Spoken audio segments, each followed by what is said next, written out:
महाराष्ट्रामध्ये नगरपालिका नगरपंचायतची रणधुमाळी झालेली आहे. काँग्रेसनं जवळजवळ 3000च्या वर जागा लढवल्या होत्या आणि आता जी प्राथमिक माहिती आलेली आहे तिथं 1001 जागा किमान काँग्रेसच्या निवडून महाराष्ट्रामध्ये आलेल्या आहेत आणि जवळजवळ 50च्या पुढे नगराध्यक्ष पदाचे उमेदवार काँग्रेस पक्षाचे त्या ठिकाणी आलेले आहेत.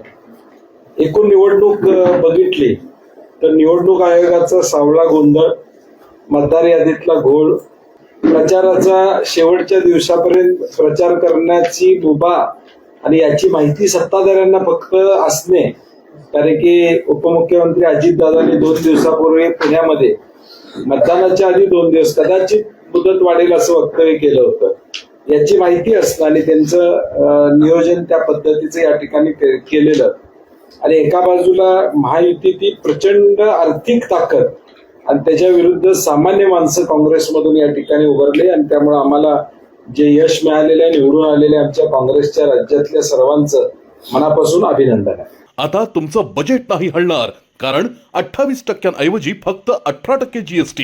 मोहिते सुझुकी मध्ये आजच आपली आवडती गाडी बुक करा.